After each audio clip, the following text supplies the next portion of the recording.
Well, guys, it is Mark Rogers. I'm just kidding. Justin Adams here. I am solo today.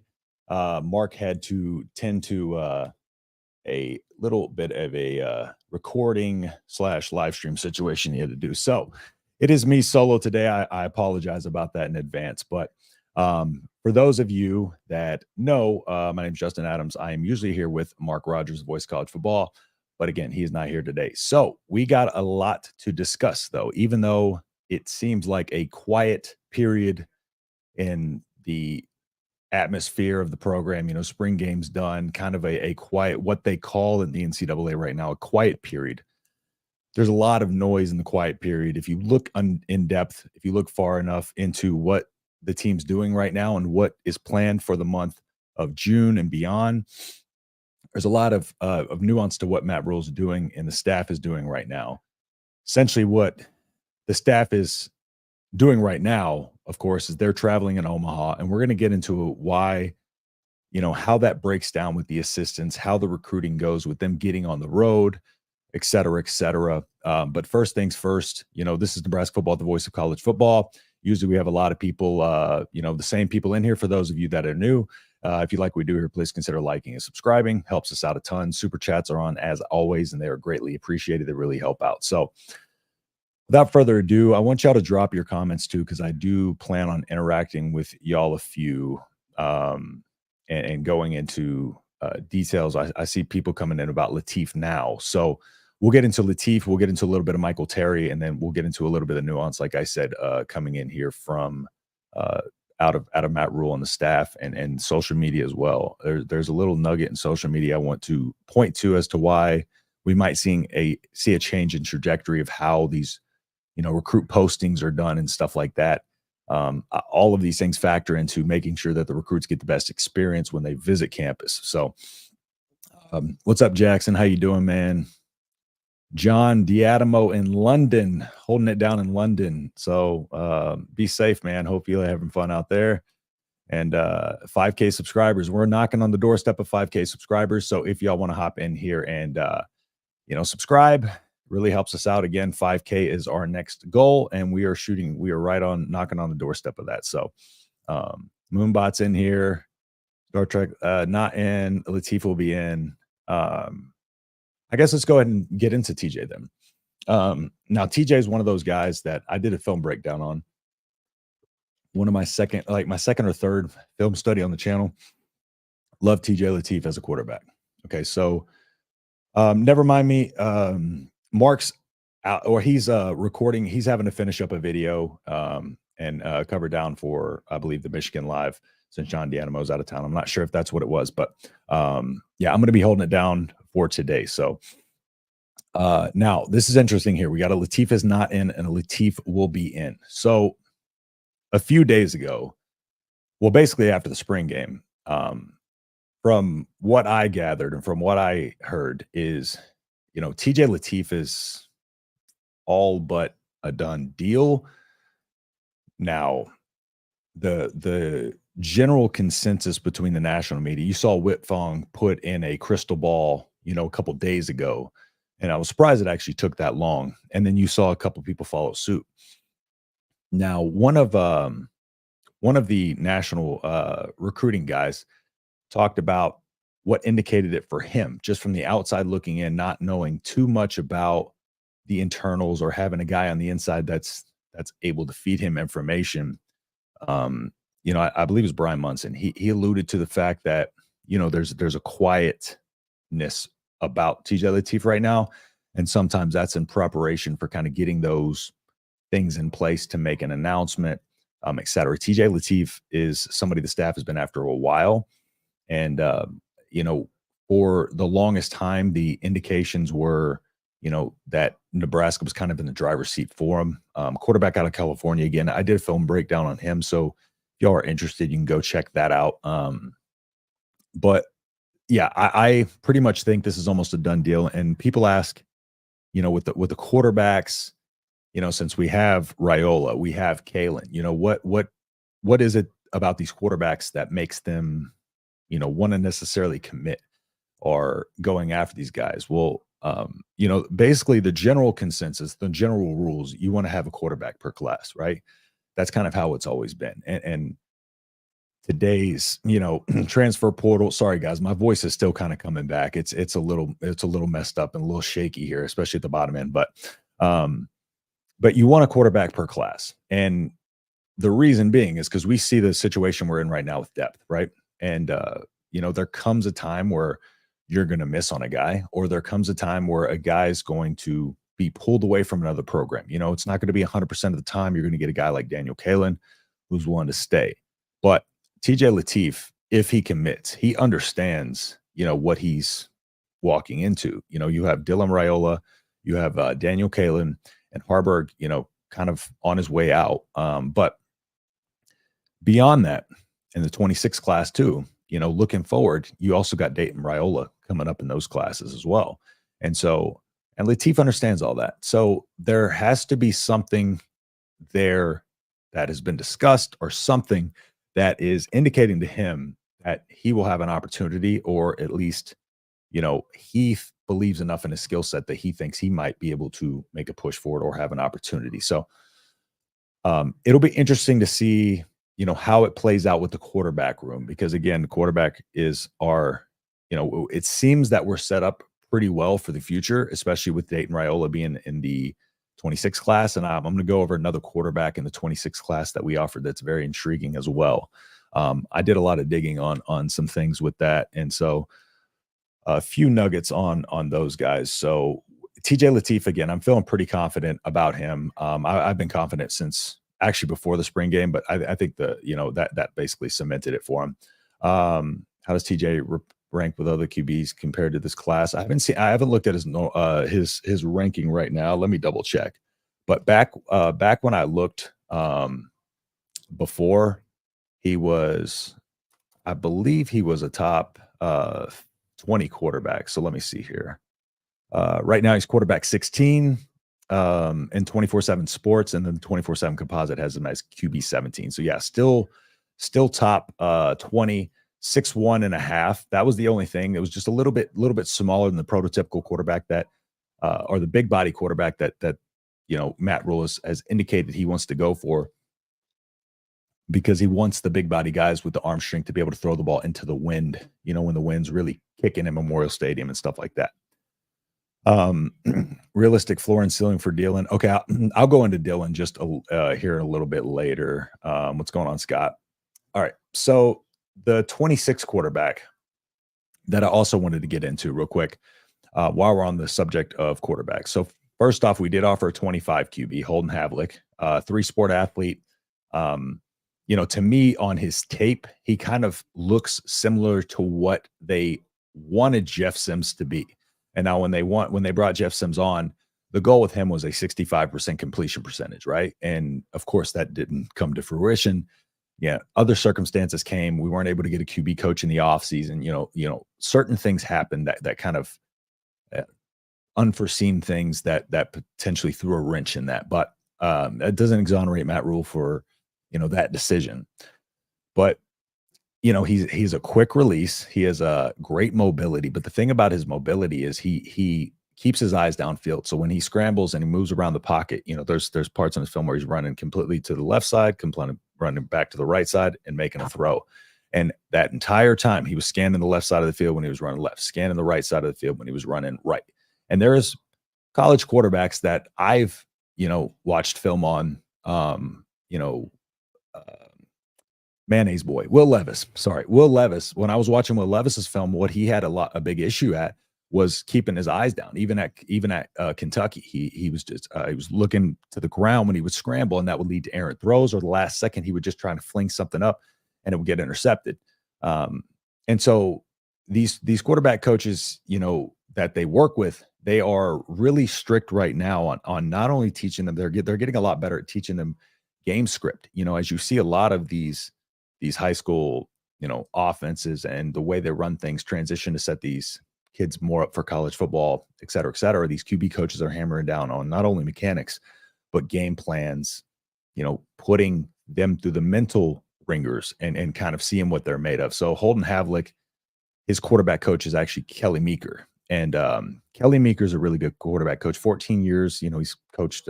It's listed over 1,000 quarterbacks, but not sure what the exact number is. But interesting that I went back to Meeker's old Air Attack Academy Instagram.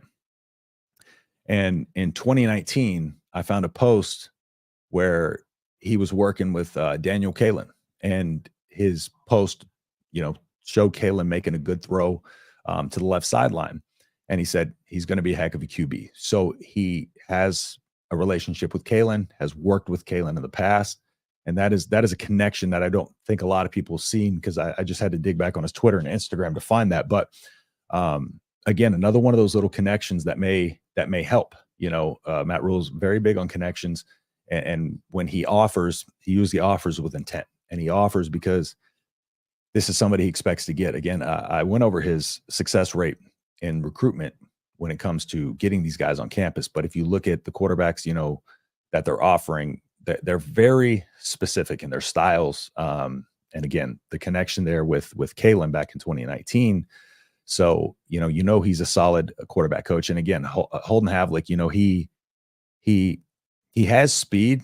He's a 3-sport athlete. He has a little bit of speed. He has a little bit of football speed, right? Not a ton of straight line speed, but Cade Vanden Bosch, that's the 26 quarterback that we offered from Phoenix, Arizona. Moving on to him. Right now he's offered by Iowa and Nebraska, 6'2", 170. So around a similar size of Lateef. Lateef's a year older, listed at 185 pounds. So the way they approached Cade Vanden Bosch and looking at what he said, because he was out at the spring game. And interesting enough, he was at the spring game last year also. He got a sneak peek at the facilities last year also. So, planting the seed in there early in these kids' minds, right? He's actually the son of Kyle Vanden Bosch. I saw that earlier. So Kyle Vanden Bosch, y'all know him very well. But he said it didn't matter. It was a spring game. The fans were hyped. The typical stuff that we heard from the recruit. The atmosphere was great. But one of the things that was noteworthy was the little nugget about how he doesn't have, he's talking about how he doesn't have a lot of time for visits because he has track and spring football, right? So this is one of those situations where Matt Rhule was able, through his busy schedule, was able to get him out here last year, was able to get him out here this year. And it's to the point where he might be able to take visits elsewhere, right? But again, if he can't, that's 2 seasons. Matt Rhule has built an advantage of, kind of building that relationship with these guys. And that's one of the things in Arizona, I'm in Arizona. So it's the talent here is very good. Again, Ty Robinson out of Arizona, was one of the top players in the state that season. And Scott Frost, to his credit, got Ty Robinson. But Arizona's a lot of talent out here, and so it's a place that I know Matt Rhule wants to tap into. So he's starting to make those little moves into there. But yeah, Vanden Bosch from Phoenix. He's one of those guys that he fits the offense very well. So what he's talking about with the system is he likes that he kind of lets the quarterbacks play. He lets them play loose, play free, and just kind of lets them somewhat command the offense. And that's what we heard them working on Dylan Rhule with, this offseason, because what Glenn Thomas made it a point to come in and work on this spring was not only preparation of the mechanics and stuff like that, but when they were lining up plays, they were putting the quarterbacks in bad situations intentionally, matching up bad, poor with the defense, right? And what that was supposed to do is it was supposed to get the mind working, right? Get the game plan going, get the mind working, and be able to let them play kind of loose and free when they're in structure, because most of the time they're going to be operating within structure.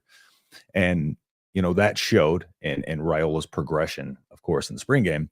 But that's one of the things that he saw, again, because of putting players in those taxing situations mentally and making them really rely on their football IQ and rely on their instincts to make the play.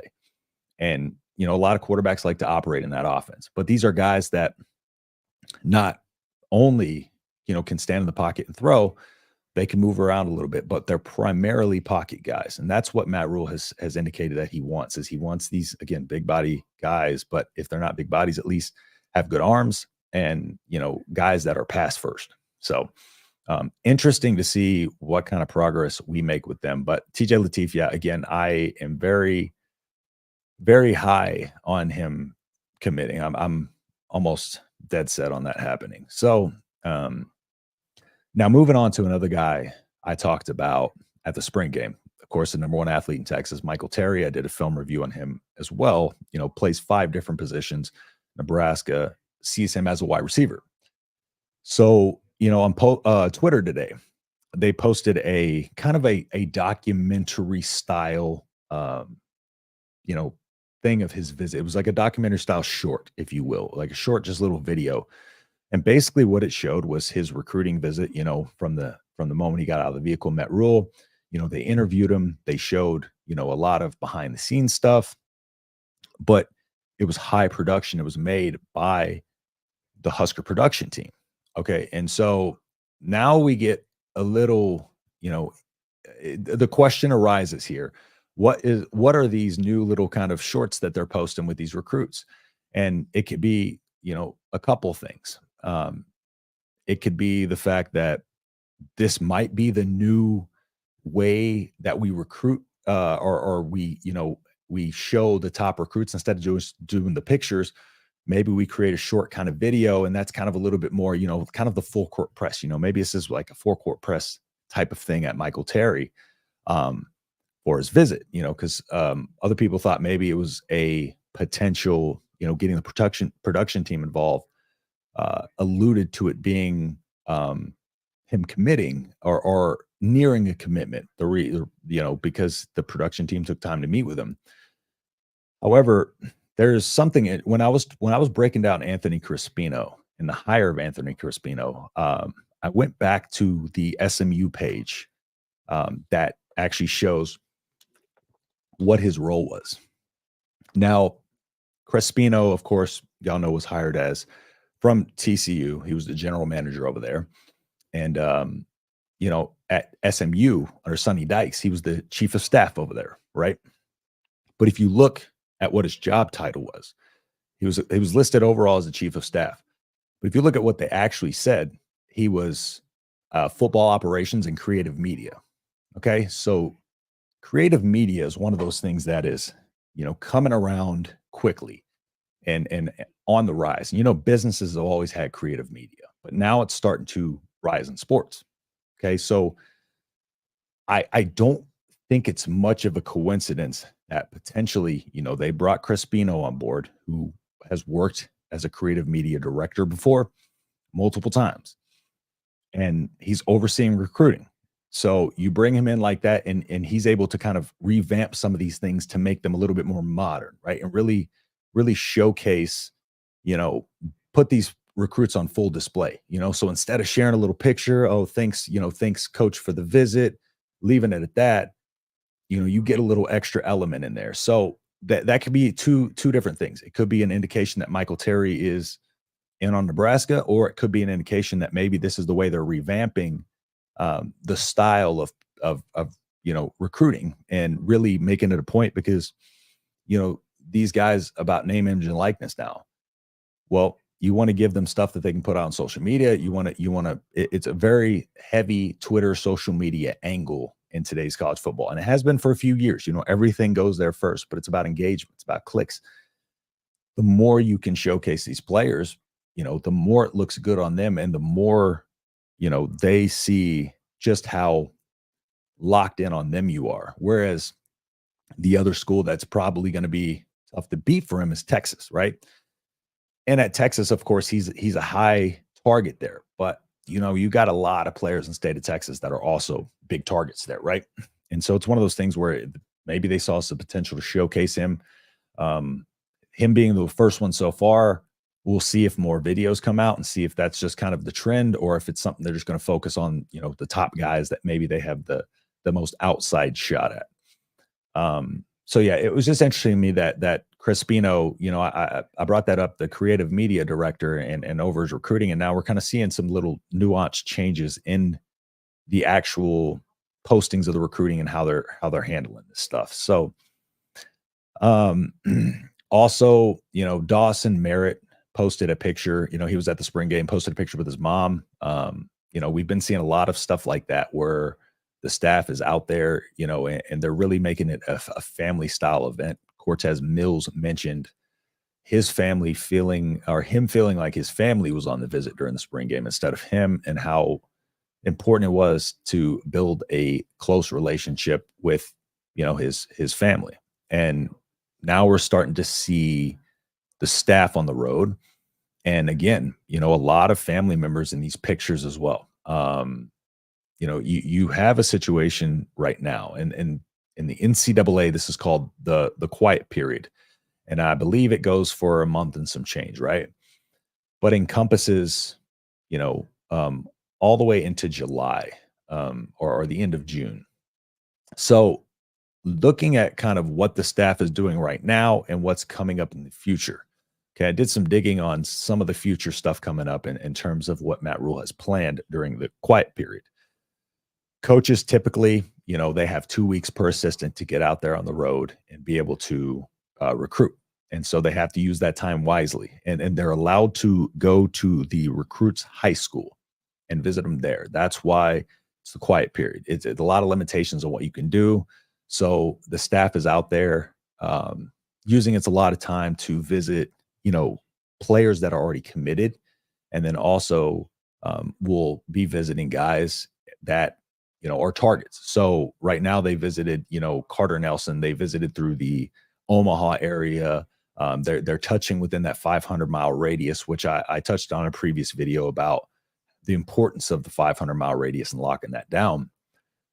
But, looking beyond that, okay, what can we find in this quiet period? Because it's a down period of information and news. Okay. So what can we point out that's coming up in June that might be something that the staff is doing to also kind of recruit, build connections? Okay. So I saw the advertising for the Friday Night Lights camp coming up, and looking at, that camp, I went into looking into these camps a little bit more specifically. Right. And so I didn't really find this anywhere else, but this is an important distinction. If you go to mattrulescamps.com, I believe that's the actual URL, but if you go on there, these are not hosted by the university. These are put on by Matt Rhule. So, and it puts that at the bottom. It notes that at the bottom. These are Matt Rhule camps. And basically what it says on there, sorry, I'm gonna need some water, guys. Basically what it says on each camp in the description, right? It says, Coach Matt Rhule football camps are designed to give each individual athlete solid foundation in the basic football fundamentals needed to excel at a specific position. Nebraska head football coach Matt Rhule directs this program with assistance from the staff and guest coaches. This means you will receive the same expert coaching that every Husker player receives. Non-contact skills teaching camp. Okay, so what that alludes to, of course, is this camp is a really good look at what kind of development things and developmental things that the staff does and Coach Matt Rhule does, that they can kind of start to see and plant the seeds of, okay, like this seems like something that I want to come develop for. It's very specific and targeted with the camps. Okay, I went to Oregon's page, and Oregon has a bunch of camps, right? But they're 7-on-7s, O-line, D-line, and a lot of that, same stuff repeated. I went to Ohio State, 4 camps, right? And, they're and Oregon had some skills camps, but they're all for ages or grades 9th grade through 12th, right? There's a couple of different things that I saw that Matt Rhule has at his thing. And again, what it says, the operator of these camps, Coach Rhule Football Camps LLC, is a separate legal entity from the University of Nebraska, is not sponsored by or affiliated with the University of Nebraska. So if you see the pictures, they got Matt Rhule camp shirts and stuff like that out there. So, But what these are doing, and you can tell by the camps were a little different last year, right? 2023 camps, they had team camps last year where the teams would come in and they would have overnight stays and multiple days, right? So to me, maybe that indicated that he was just trying to front load, kind of getting a lot of these players in there and showing them what they got. And now they're a little bit more targeted of camps. And I'll go through some of the camps that Matt Rhule is going to be hosting. So he has June 4th. It's third through eighth grade. Okay. And so it's a youth camp. And so he's bringing in, younger kids, and other schools have youth camps, but I don't see him listed, on the university outside of a couple. So that one's not he's not the only one doing that, right? But from the schools I've looked at, there's not many of them doing that. So third through eighth graders, get them out there. Same thing applies. And then some of the other camps are ninth grade to post grad, and he, those are going through. So the camps listed June 4th, June 7th, June 8th, June 9th, June 10th, June 11th, 14th, 16th. Okay. Now, the interesting one to me was the June 10th camp, right? Because I didn't see this anywhere. So the June 10th camp is for high school seniors, junior college, and transfer portal players. Okay. That's very, very interesting, because that right there is, all of these are ways to recruit during the quote unquote quiet period when Matt Rhule is not allowed to be out, like visiting these guys. So they're bringing these guys in, and not only is it 9th through 12th graders, but he also has a JUCO camp and transfer portal camp. So not only that, this is an extra layer, because you got to think, when players enter the portal, right? When players enter the portal, they don't really have a lot of time to make a decision. They don't have time to go do a lot of visits. It's usually a visit, two if you're lucky, and then a commitment. And so, like, it's not one of those things where you can just sit there and you can, rely on being able to get these portal guys out to visit you. Well, this is a way to get them out to campus, show them the facilities, get them familiar with the staff, have Matt Rhule build connections with them, show them, the stadium and everything. They get a feel for the city. They get to see what Lincoln's like. And I think a lot of these camps, people see camps and they're just like, oh, these are, everybody does these. They're just little camps to get players out here and just kind of have fun. But it seems to be very targeted, because again, some of the camps have changed from last year. And if you look at the 2023 Elite Junior Day, here's some of the players that we have that have committed out of the 2023 Elite Junior Day. Okay. Cortez Mills hasn't committed, but of course he was at the spring game and was, had a lot of great things to say about Nebraska. So he's one of those guys that Nebraska does have a legitimate good shot at. Chase Lofton was in the Elite Junior Day last year. Connor Booth, I saw somebody mention him in the chat. Connor Booth, he was at the Elite Junior Day last year. Keona Wilhite, Elite Junior Day. Caden Vermis, Bryson Hayes. All of those guys have committed since, outside of Cortez Mills, of course. I just spotlighted him because he is one of the guys the top guys that, of course, we're putting the press on right now with the spring game and all that stuff. So, but, if you can turn over that many guys in camp, just think about if you can build the relationships over the next few years. You look at what I mentioned earlier with Holden Havlik coming out, or I'm sorry, Caden Vandenbosch being able to come out for, the last year's spring game, being able to come out for this year's spring game, but giving them a little look at the facilities, the year prior. They're planting these little seeds in these players' minds. And Matt Rhule is very calculated, very structured with how he's doing. And it gives him an opportunity to see these kids play.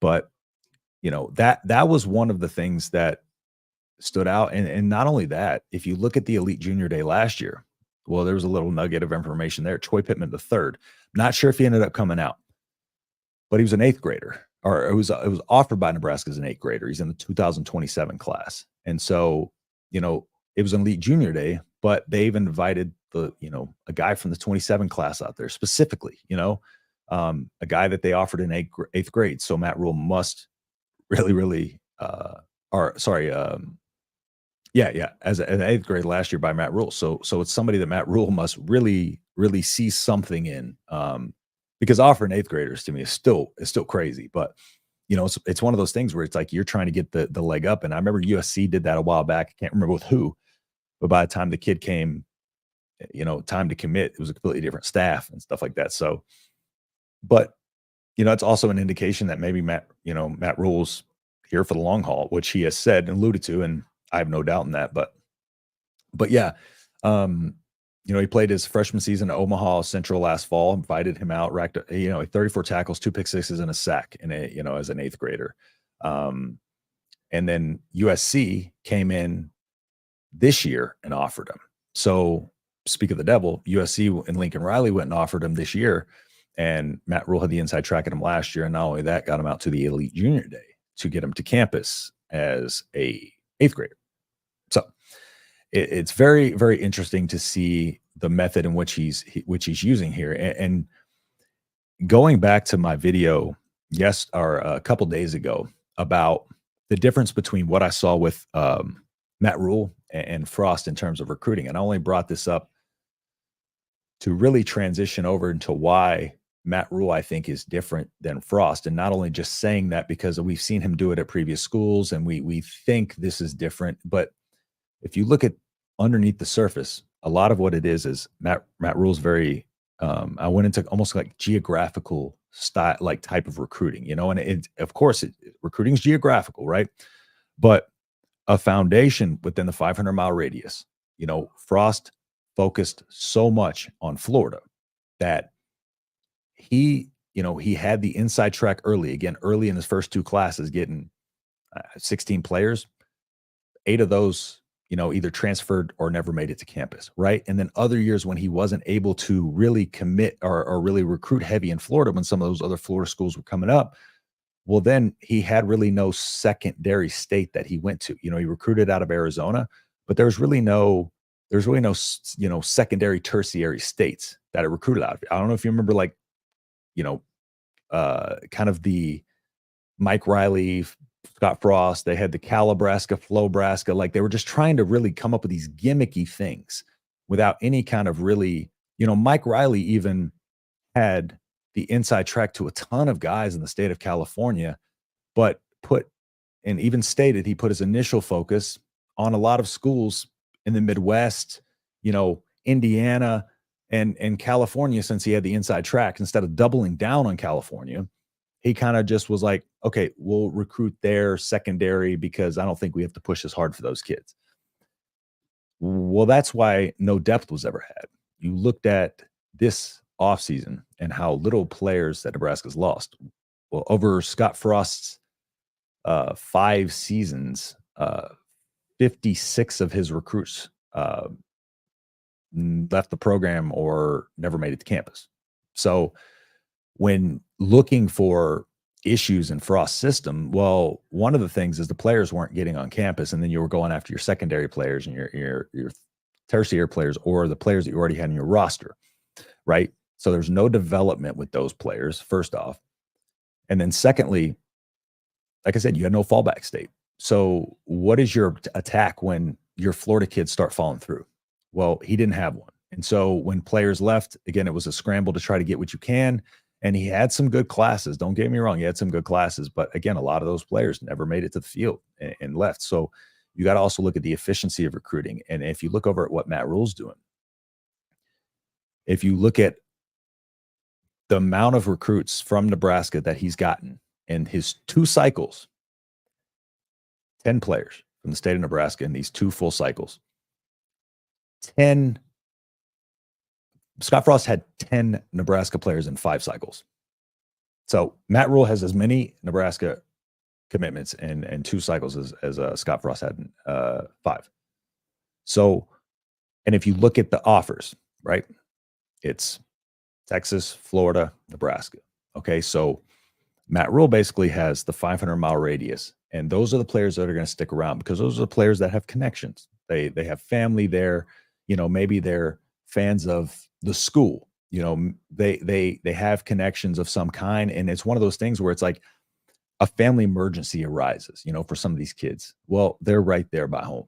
It's one of those things. Those are the foundation of your team. We're talking about building a foundation. That's your foundation. That's your lifeblood of your program, is that 500-mile radius. Everybody there is the most likely to stick with your program statistically throughout history. Okay. Then after that, where do you venture into? Okay. What was one of the states, the pipeline states that Nebraska used very heavily in the Big 12? Texas. All right. So, and there's no shortage of talent in Texas. It's the state that produces the most, first round NFL draft picks. You look at Florida versus Texas, and they talk about the number of NFL players, and Florida has the most. However, they've only had one first overall pick. Texas had 16. Okay. So, but they're also recruiting Florida. But Texas is the main focus because the amount of players that come out of there, the talent and the skill level there, plus Matt Rhule's connections there. I mentioned Bob Wager before, but Bob Wager had the DUI, was off the staff, but there's more connections than just him. In regards to that, he has about four coaches on the staff that, Garrett McGuire from the state of Texas, he coached, his dad coached out in high school football out there. He's a couple of guys in different positions that were also former high school football coaches out there, and they have ties to these other coaches in Texas. And so, we talked about it last year with him starting to make a foothold in the state of Texas. Again, Bob Wager was there for 6 months and was really able to at least springboard that, kind of facilitate that in the state of Texas, because of course at Baylor, he knows his way around the state. And so that means he was able to have Texas as kind of a secondary state, but he's not treating it as a secondary state. He's treating it almost as a primary state, where he's going after the top of the top in the state, and actually has an outside shot to land the number one player in the state of Texas. And so you already see the fruits of labor paying off there. You see momentum growing. And that was one of the things we never saw under Frost, because there was no consistency in the style of recruiting. There was never momentum. You never saw what they were capable of if they really hammered in on structure and really figured out what to do with it. And like I alluded to here, you have the structure of what you want. And going back historically, if you look through when Nebraska was successful, and, I'm going to go through a couple year periods here. So looking back at 1983 through 1990, right? 55% of the roster was from the state of Nebraska. Okay. Looking at 2008 through 2015, 33% was from the state of Nebraska. Under Scott Frost, 13% of the roster was from the state of Nebraska. Okay. Under Rhule, it's up to 32% already. Okay. So historically, those are the things that have made Nebraska successful. Sticking in that 500-mile radius, Nebraska is very tight end heavy, keeping those tight ends away from the Iowas of the world, and really showing a program of development, building momentum in not only the local areas, but in Texas and in Florida. He's got Evan Cooper out there. Evan Cooper has connections out in the state of Florida. And if you look at a couple of the analyst roles in Nebraska's staff directory, I was kind of filtering through the staff directory. There's a few guys who formerly worked at UCF still on the staff. And so there's inklings to what he's trying to do and how he's building these connections in Texas and Florida based on some of these people he's brought in these smaller roles. And it was very heavily Texas focused, but you also see little inklings of Florida going in there. And so he's able to get, Evan Cooper on the horn and being able to kind of go evaluate and recruit these Florida guys, and really, has those connections for himself out there. And then you have the Texas analyst guys, and you have the likes of Garrett McGuire, the wide receiver coach who has ties out in Texas, connections out in Texas. And of course, Matt Rhule has his own out there. So there's a lot of, talk about what makes this year's Nebraska different, than the other years where he had Joe Klatt put Nebraska in his top 25. There he has ranked 22nd, and I'll pull this up here on the screen. It's going to pull up in the middle. It's just going to blow up my ugly face here, but this was it. So Ohio State 1, Georgia 2. I have 2 monitors, so usually I would bring it up in presentation mode. I don't know why I'm still talking with my hand because I'm over here. But yeah, this is my other monitor broke, so we're rolling with this. So Nebraska 22, Iowa 24, you see. But Joe Klatt, former Nebraska or former Colorado quarterback, doesn't have Colorado in there, but has Nebraska in there. And Joe Klatt historically has always talked about college football be better with the Blue Buds. But Joe Klatt had a very, very interesting thing to say about Nebraska. And I think the national media overall is starting to see a lot more of what Matt Rhule is doing here. And I think a lot of what happened at the spring game with Dylan Rhule coming out and showing out, and a lot of these guys that, Jalen Lloyd's of the world, and some of these young players being able to show flashes like that. Jalen Lloyd, if you look at the spring game versus what he did last year, and I have some film from 2022, 2023, 2024 Nebraska that I'm gonna kind of go in depth with and kind of break down some of these improvements. But you look at Jalen Lloyd. Like last year, Jalen Lloyd was a burner, right? But I averaged like 40 yards a catch. Well, now you see Jalen Lloyd really working on the fine-tuned fundamental skills of the wide receiver position, and he's creating separation on shorter routes. He's getting open as opposed to just being a burner when maybe you expose a coverage or you have a route concept. He's going to be a lot more capable of doing things all over the field, and that is what they're training these guys to do. They're almost cross training them at certain positions. They're training them all the same way. They're all of the wide receivers, no matter whether you're a burner, whether you're a bigger guy, you're all getting coached the same fundamentals, and that shows. And I think a lot of this connection stuff that Matt Rhule likes to do with bringing on former staff members, etc., really is the reason why they're able to get the ball rolling so quickly on being able to get these guys in here. And in 14 practices, Dylan Rhule came out and did that, right? Because the messaging remains the same no matter who the coach is. You have Satterfield, Glenn Thomas, who have all, Matt Rhule, who have all worked together numerous times. You have Glenn Thomas, who was Matt Ryan's QB coach, and his highest completion percentage season, 2 of his 3 Pro Bowls were when Glenn Thomas was there. And you see the jump Harburg's made year over year with Glenn Thomas. And so I think a lot of that is starting to be seen now. And a lot of the stuff we were saying last year that people were saying as excuses, oh, we didn't have a QB coach, this, that, and the third. Really, really hard to deal with. It's really hard to deal with, that set of circumstances. So before I spend too much time on that, but yeah, the national media is starting to catch focus. And so it's one of those things where the more the national media catches focus, again, everything is done on social media. All of that's good. Anything being pushed about Nebraska is good. And you have guys from On3. On3, I don't know if y'all have noticed, but On3 is probably, I would say so in terms of recruiting sites, 24/7. 24/7 is really, probably my favorite in terms of just like getting the recruits right, getting the grades right, etc.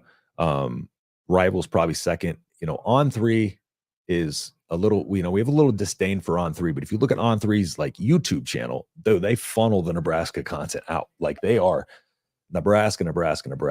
And so if you think those things aren't indicating, and it's all positive stuff, Matt Rhule's getting out here from show to show and doing, this, that, and the third, getting out there, showing his faces and being able to talk on McAfee's show and stuff like that. Like all of this stuff is calculated. So, yeah, not sure. And what are y'all thoughts on the Joe Klatt top 25? I'm curious to see if y'all think it's a little early to rank us. Me personally, preseason ranks, they don't do much for me. There's something to talk about in the offseason. I firmly believe starting, I don't think top 25 should come out until after week 1. Then we get a chance to see how everybody is. But yeah, I don't put too much stock into them. But like I said, something to talk about. It shows kind of what momentum they're getting. So, all right, I'm going to start getting into a little bit of y'all's comments here. Y'all have heard me blab enough. So I'm gonna start filtering through the old ones. So bear with me here. Now going back to the ceiling for Riola. Now let me find that comment. Sorry, guys. I can't find it. But somebody was asking what's the ceiling for Riola is, and realistic floor and ceiling. So this is extremely hard to gauge because I do think under a different set of circumstances, like I think that the schedule this year really favors Riola in terms of getting him out there and getting some repetitions against some the first, and I hate to call anything easy winnable. We know winnable has been our worst nightmare. Nothing has felt winnable for us in the last few years, right? But I think now we can start to see some of these games be win. Sorry. And so we had the first 6 games there, and I venture to guess that, in my prediction video, has gone 5-1 in those first 6 games. I had us losing to Rutgers. Okay. Rutgers, very, very, very, very physical brand of football. I know Rutgers was the laughing stock of the Big Ten for a long, long while, but the reason they hung in games with Michigan, et cetera, Michigan, of course, was too good, and they pulled away and blew them out. But the reason they were able to hang in there was their physicality. And that's the New Jersey style of football. That Jersey style is a very, very physical style and brand of football. And so that is one that I'm interested to see how he takes because of the physicality. We get out there and we see, your Illinois of the world, Indiana's, Colorado's, and I don't foresee them being very physical teams necessarily. But Rutgers is going to be the true test. But then again, you still get 5 games in there to really show your mettle. And also that Colorado game is going to be a huge, huge, huge game, probably one of the biggest of the college football year. And so not only that, you get a chance to go put him in a situation where, early on in the season, where he's being put on the big stage, right? With a pressure-packed game. I don't know overall if on the schedule there's a more pressure-packed game than that, but it is a very winnable game. I'm expecting Nebraska to come in as 6.5 point favorites or somewhere in that realm. They should be about a touchdown favorite, in my opinion. But you have that opportunity to go in there and get a big game under his belt. You have an opportunity to go in there and see him come out with 5 wins, and potentially 6 wins. And then he faces the first real tough, difficult defense, of course, Ohio State. And so you have 7 games to get him ready for that game, and you have a couple bye weeks in the mix. So I think for him, what it's going to be, I think his ceiling is probably, you see him complete somewhere of what they wanted Jeff Sims to complete passes in. I would say probably maybe a 65% range. I do think, looking at past offenses that they had at Baylor, they want to do a real balanced offense, but they also, one thing you have to take into account is they also want to control the pace of the game. And so getting big, getting physical, getting 2 tight end sets, Satterfield loves to huddle. That's going to slow things down a little bit. So at Baylor, you saw a situation where they had prolific QB play, but they had about 265 yards passing, 165 yards rushing per game. Okay. And so I think that's somewhere in the realm of possibility what we can see from Iola, maybe a 250 to 300 yards per game average. I would expect him to probably throw in. I don't think he'll throw double-digit interceptions. I think you'll see probably in the realm of 7 interceptions, something like that. And, maybe we'll see, I would say probably 2 touchdowns per game average. Maybe a little over 2 touchdowns per game average. But I think the biggest thing to take away from this is the fact that they're not going to ask Riola to do everything. And that's one of the biggest things that I don't think people from the outside perspective are getting a chance to see, is that they think this team is Riola, and that's it. You talk to some of these fans on Twitter, Colorado fans, whatever. They think that Riola is all that Nebraska did this offseason, and so from the outside looking in, everybody is talking about like, oh, he's gonna, he's gonna struggle this much. And he's gonna make mistakes. He's gonna make fresh mistakes. He's going to struggle. Don't get me wrong. However, I don't think people understand that Rhule is not the savior of this team, right? He is in a lot of ways, but the team around him is better than people give it credit for. And that's because people don't know the ins and outs of what happened last year with, again, the QB room being as bad as it was and all the turnovers. I don't know if people actually understood. Nebraska was tied first in turnovers, in total turnovers per game. It wasn't good. So, this year, our running back stable's crazy. You have Dante Dowdle, again, top 5 running back in the 2023 class, transferred in from Oregon this offseason. Got a taste of him at the spring game. Very, very big physical back, right? And does have some speed. And then you have my favorite player on the team, Emmett Johnson. Emmett Johnson, to me, number 1 back on the team. He's very cerebral. He is smart, well-spoken, and the dude has one of the most well-rounded skill sets. I think probably the most well-rounded on the team. That's no knock on Gabe Ervin, Quentin Ives, or any of those guys, right? But he's going to be the number 1 back. And what you saw in the spring game, we saw it last year where we had no passing game. But even in the games where we couldn't throw the ball and they're stacking the box, Emmett Johnson still averaged 4+ yards per carry, under those circumstances as a young, I believe redshirt freshman last year. So Emmett Johnson's going to take leaps this year. And when he was speaking at the podium, you hear the cerebralness in his voice and how he's, when they asked him going into the spring game, on that like Tuesday, what are you looking forward to in the spring game? He said, I'm telling you what, he's like, I'm just looking forward to tomorrow's practice or something along those lines. And that's the mentality, right? That they want these guys. They want the guys who welcome the difficult tasks. That's like what they worked with on the winter mat drills, was getting these guys to do stuff that they don't necessarily want to do. Okay. So I think that's probably around about the average. I would say the floor, you get probably 60%, completion percentage, 20 touchdowns, 10 interception. Like, I don't think that'll happen, but as a true freshman, anything's possible. I think he's way, way more refined than that. I do think we'll see closer around the 30 to 7 touchdown interception ratio. But I do think you'll see, as opposed to guys like Shadur and those guys, if you look at the QBR is not perfect by any stretch, but it is one of the metrics that does factor in every single bit of the quarterback play, making the smart play, et cetera, et cetera. I think you'll see him on the higher end of that number, because I do think that with as much work as he's had with Jeff Christensen, Patrick Mahomes QB coach, everybody talks about how he looks like Patrick Mahomes.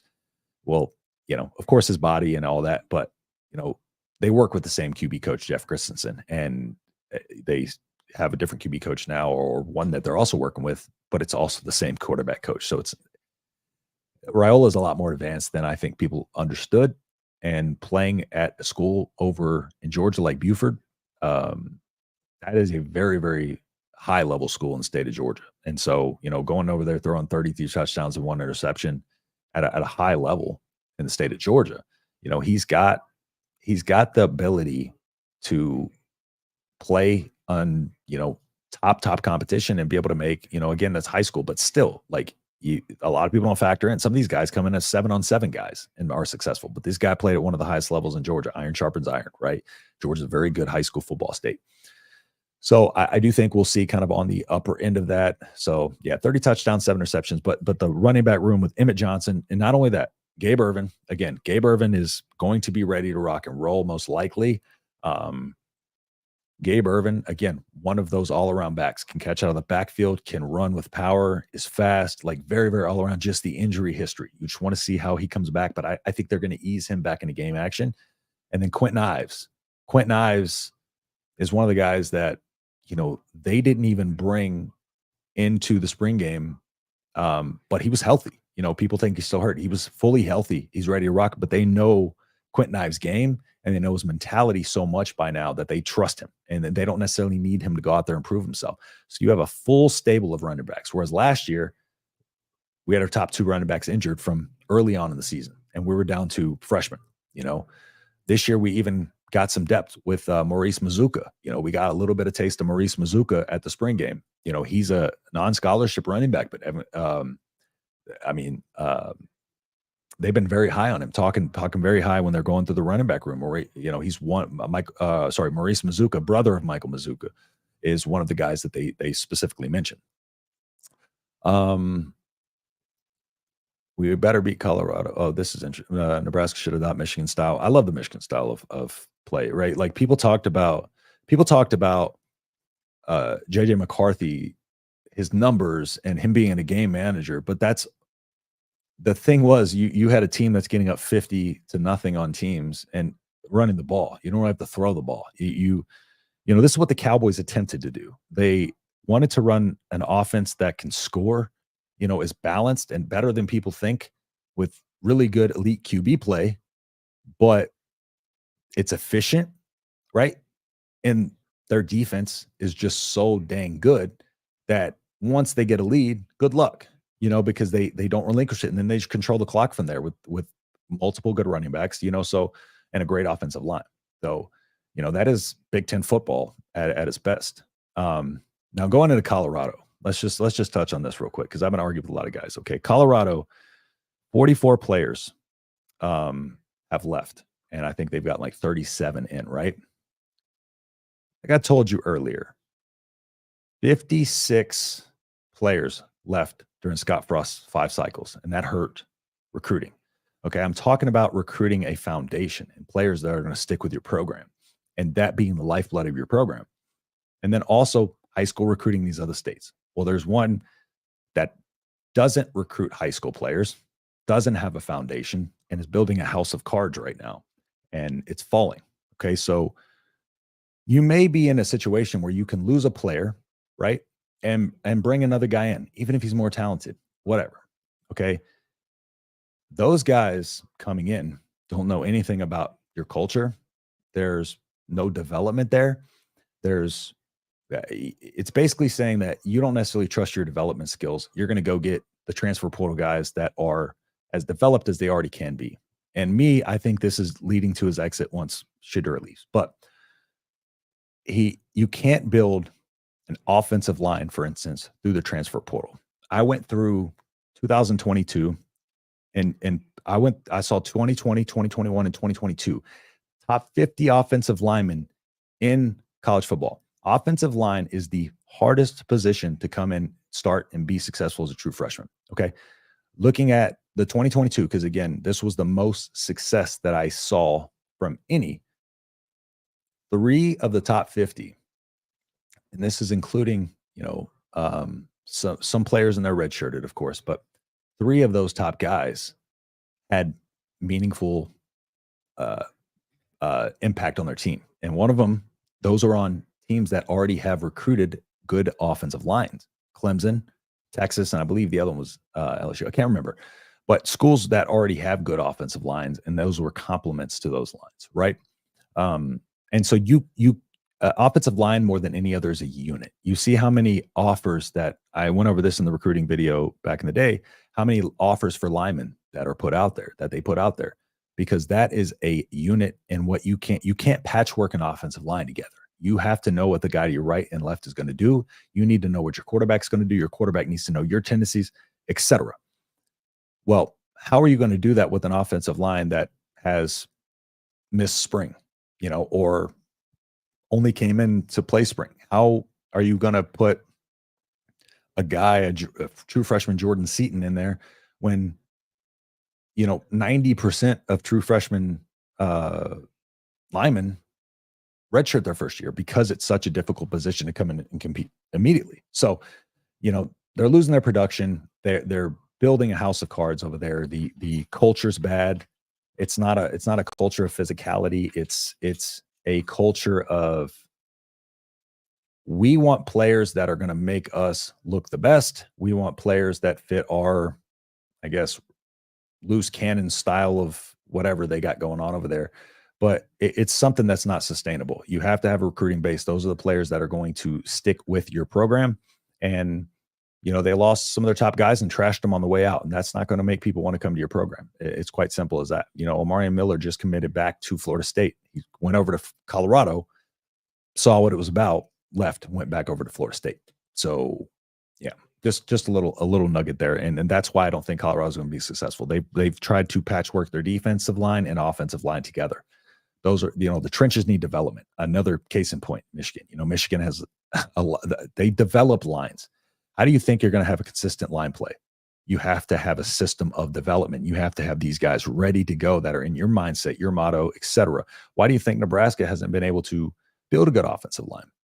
We've had guys that were there for a while, but we haven't had development, right? Development's been our issue. And you see, we had talented offensive linemen. Development's been the issue, and you see what that leads to. Okay, that's why I don't think the Colorado game is as worrying as people think. I don't at all. Shadur Sanders QBR, what I was talking about earlier, the number that goes into overall quarterback play, 56th in college football, 56th.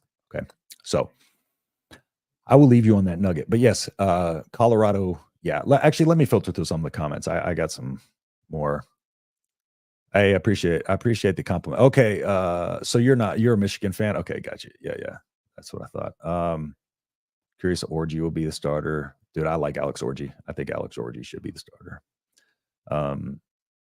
We see those top 200 commits early, but it seems like Rhule goes. What was the rest of that, Scott? So many top 15 schools able to lock down high school commits early, but Rhule seems to go hard in June, July. I wonder if we get more early commits. Yeah. And that's the thing. It's like, there's no quiet period. It's not one of those things where it's like, okay, now we're going to rest on our laurels. We're going to do this, that, and the third. Like, it's jam-packed the middle of June. And I think what they're trying to do is, May to June, they're gonna be working on those visits and stuff like that. And then during this middle period, they're going to have all the assistants at these camps because they're going to have guest coaches. They're going to have the assistants there. So they're stringing these together in a mixed time. Sorry if I keep tilting my head. I'm having real bad neck problems. But and so yeah, he's really focusing on and I think one of the reasons why he has to do stuff like this is because again, the thing about the thing about Nebraska is, cornfields and all that other stuff. They don't realize Omaha and Lincoln are just cities, just like any other. And a lot of recruits mention that they didn't know that until they come out there. Again, another small detail there, get these guys out to the state early on and really start to see. And especially you get 3rd through 8th graders, JUCO players and transfers coming in and seeing this facility first, your facilities first and foremost, that are currently the best facilities in the country because they're the newest. And they go from wherever they were at JUCO or wherever they were at this place, and they're, in high school, and they're seeing this, and they're like, that's going to leave a lasting impact on these guys, quite simply. I think that's what they're trying to do is they're trying to go in here and they're trying to make memories. They're trying to make things stick in these guys' head and give them, plant seeds of, okay, now I see what Nebraska's doing here. And now as Nebraska gets better, these guys are more and more, going to start kind of leaning that direction. So, all right, run through Nebraska throw all day. Yeah, if looking at last year's, that was a 2-score game in the 4th quarter. Nebraska wore down because the defense couldn't stay off the field because the offense couldn't stop turning the ball over. And Nebraska dominated the first half. It was down 13-0. So that game's an aberration. But Colorado fans, all they can talk about is last year's box score. So proud history running the ball. Yeah, and it's something that we got to get back to. Again, Big Ten football. You got to get back to running the ball. And I don't think it's going to change too much with these Pac-12 teams coming in. Yes, exactly. Michigan was a prime example of development of the O-line. Yes, and you look at Ohio State, right? We've talked about this before, but Ohio State, they develop. It's not like Ohio State. People think Ohio State and schools like that just go out here and get 5 stars and that's the end of it. Those schools recruit and they have 3 stars, but what they do is they develop those 3 stars better than anybody else in the country. They develop those 3 stars into, Michigan. They develop those guys into, that's why Nebraska had the 4th best talent in the Big Ten pretty much the entire time Scott Frost was there, but they never finished near 4th. You know what I'm saying? So it's one of those things that's like talent doesn't dictate anything. It's all about development. Another reason why Colorado is shooting themselves in the foot. And so that's what Nebraska's trying to do. You see how heavy they are You have your Gibson Piles of the world. You see how heavy Nebraska is in recruiting offensive line and tight end. The reason why is because offensive line and tight end require the most development. Tight end is a very tough position to play well all around because you see guys like Travis Kelce, right? But Travis Kelce is not a great blocker. Kittle is the best all around tight end, but you see a lot of these guys that come in the NFL. Brevin Jordan from Miami went to the Texans, but he's a receiving tight end. So to be able to develop a guy into an all around tight end, and you have a guy like Satterfield who loves tight ends. Well, okay. So you bring those guys in as freshmen and you really start to develop them into blockers and well, versed and well-rounded tight ends. And you bring those linemen, you turn them into well-versed blockers, well-versed tight ends. We've seen the year-to-year improvement in the line play as it was. And now we're starting to see those indications and recruiting it. And they're getting these big guys, from Texas, from Nebraska, it's a lot of size that they're building on that offensive line. And as these guys that we have now start to kind of filter out of the program, then we'll start seeing what I'm talking about in terms of developing a unit. And again, you get a guy like, that's why Nebraska went after, one lineman in the portal was what they got, and coming off of a season where people probably thought the line needed some extra depth, some extra help, but he went after one. Why is that? Trust the guys you got. They worked together for a long time, fill a deficiency in that line on the portal, but you can't put 5 guys together last second and expect it to work. You just can't. And that's just the name of the game. As Colorado, as college football changes, Colorado's trying to reinvent the wheel. But college football is changing. It is changing, right? But the fundamentals and the foundation of what makes a team good. You have an 85-man roster, okay? 85 scholarship roster, right? And so you want a foundation there. If you have 85 allotted slots, what is it? What service does it do you to not recruit at least and have that base, that foundation of recruiting? Again, Dion, 0 in-home visits for recruits outside of the Colorado area. He only visits the homes of transfer portal guys, which makes no sense because they've already made all their visits. And typically transfer portal guys like to just go and flip. So a lot of things in the way Matt Rhule is doing things. And like I said, I did a lot of research on this stuff. And so, I just kind of want to give you a little idea of what's being done differently. What is Matt Rhule? How are we setting up for future success outside of just saying that, we think this is it? If you look at the details, there's a lot of indications everywhere that it's different. And it's not just different than the previous tenure. It's different than most of the other programs in the country, but it's because it has to be. Nebraska's in a very unique situation. They're the team that is kind of always knocking on that doorstep. They always got the Kool-Aid, off-season champions all the time.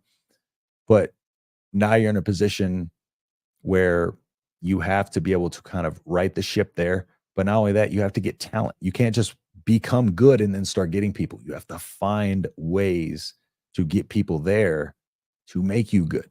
And we're starting to see that foundation piece in there, and we're starting to see, these changes. So look at the details. Look at these little Matt Rhule camps as they change year after year. Look into the specifics of what they're offering and these things, and look at the visitor list, because those are calculated too. Again, visitor lists, a lot of people, bat an eye at it. And this is why recruiting is still important. There's people should still put it. I love recruiting. It's my favorite thing. Like, I love football season. I don't know why. I just nerd out over film and recruiting and just digging on this stuff. So hopefully that makes y'all feel a lot better about where we're heading. And I will keep everybody updated in this week's coming videos about what we are looking like on the recruiting front. And I'm going to start doing some more film breakdowns of not only guys that we have on the roster, but again, I'm going to go do some comparison films between last year's offense and this year's offense and players, et cetera. And so I got a lot of stuff coming up for y'all. Hope y'all enjoy it. So if you want to stay tuned to what we're doing here, please consider liking and subscribing. And just for what it's worth, I am going to be hosting the live streams here from now on out on weeks I can't get guests. I'm going to bring All right, I'm going to bring Mark on, or Mark's going to come on. But other than that, I'm going to try to get a guest for y'all. Got some good guests coming. I'm probably going to bring Wilson Dittman on again. If y'all saw our series of videos, me and Wilson Dittman are going to be working together a pretty good bit in the off season and into the football season. So we got a lot of good stuff planned for y'all. So stay tuned, subscribe. If you haven't already, consider leaving a like on the video. It really helps us out. Dropping a comment after this video posts. And again, appreciate everybody's time. I will see y'all in the next video. Have a good day. Peace.